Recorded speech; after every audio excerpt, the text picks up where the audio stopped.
Hello everyone and welcome to Thursday. Before I get too far into this game is good. This game is really good. It's really, really good. Just wanted to get that out of my system. I had to start recording Last of Us because the first episode comes out tomorrow. And I sat down and recorded 5 episodes because that would actually take care of everything all the way through, you know, being at PAX and whatnot. So I was like, alright, I'm going to do 5 episodes. So I got to play about 2 hours of the game and my god, it's good. It's very good. So whether that means that you guys are going to say, okay, you pushed me over the limit, I'm going to go buy it, or if you're going to watch my LP, just take the game in some form or fashion, because it's really good. Really good. Anyway, that's actually not what we're talking about today. We are talking about another television show. Is this crazy or what? Alton Brown is the host of a Food Network show called Good Eats. He's probably our favorite chef. You'd say he's probably your favorite chef too. Yeah, he's our favorite chef.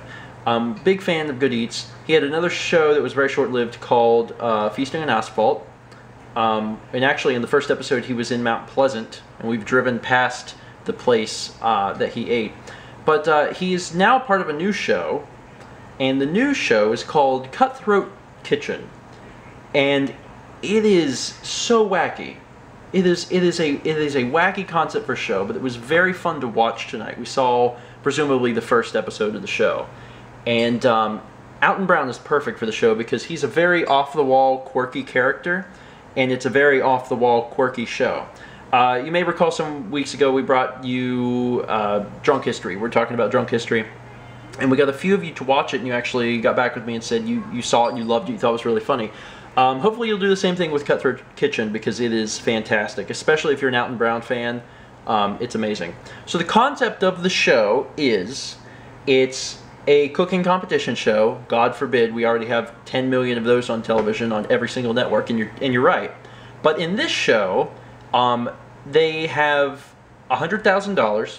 They have 4 contestants. They start the show by giving everyone $25,000, and they have to prepare certain meals that Alton Brown suggests, but they can sabotage each other in different ways, and Alton Brown auctions off the ability to sabotage, you know, certain people. So, for example, in this first episode, they had to make pork chops.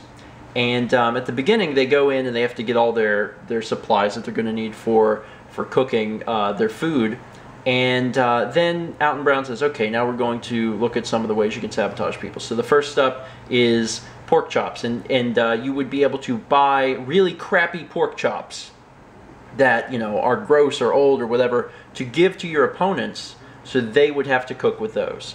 And they'll say, you know, let's start the bidding at $1,000. So you're using that money to bid on ways to sabotage your opponents. But here's the catch. If you win the contest, you keep whatever money you still have left. See where it's going?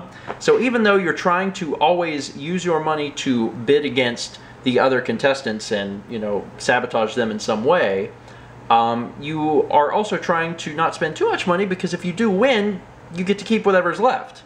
And you want to go home with, you know, a pretty good amount of money. Another one of the ways they sabotaged them was they were supposed to make pork chops and applesauce. And one of the sabotages was that you could replace any opponent's apples with candy apples. Not candy apples. Jolly Ranchers. Like Jolly Ranchers, essentially. So that completely changes everything, you know. So they would go through and they would have to create their dish, and then they would bring in this celebrity chef or whatever to taste it, and then he would make the call. It was so fun. It was so fun. The best one, probably by far, there was 2 that was really good, 2 of the sabotages, because it just, you know, changes the flow of the game. One was you choose one opponent who has to create all of their cooking utensils out of tinfoil. So they're not allowed to use anything to cut with or anything like that. They had to make everything out of tinfoil.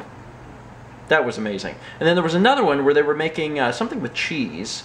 And one of the sabotages was that you could change out someone's real cheese, you know, their cheddar and provolone and mozzarella. Oh, they were making macaroni and cheese. You could take an opponent's real cheese and replace it with, like, Cheetos and Cheese Whiz, and then they would have to cook with that. So it was fun. It was a really fun show. Mal and I watched it. I think it was an hour, and it was well worth the time spent watching it. I mean, it was just really funny. So now you have another show that you can potentially watch. Plus, if you're a fan of the Food Network, you're probably also a fan of Alton Brown, and he's in it. And he's, you know, good old quirky Alton Brown, so you'll probably like it. Anyway, that's going to be it for today. Just kind of a short vlog to bring you that because it was interesting. I thought you guys would enjoy it. So if you see it on the Food Network, don't turn the channel. Watch it because it's actually pretty cool. That's going to be it for today. PAX is in less than a week. A week from right now, we're going to be chilling with all of our friends. It's pretty exciting. And there's some other exciting news, but I'll have to wait. I think I'm going to keep it a secret, but you guys will enjoy it because it's pretty awesome. Thanks for watching, and let's meet back tomorrow, shall we? I washed it out and took off the labels and cleaned it real good. And then I brought it to school and melted it in my ceramic kiln. And people do this for art stuff. It's kitschy. Steven, how many vlogs are out by now? You're probably in the 1300s or 1400s, if I dare guess. It's lovely to see both you and Mallory here, that's for sure. I hope you have fun. That is awesome. It's a custom note to us because it can detect our usernames. Oh, wow.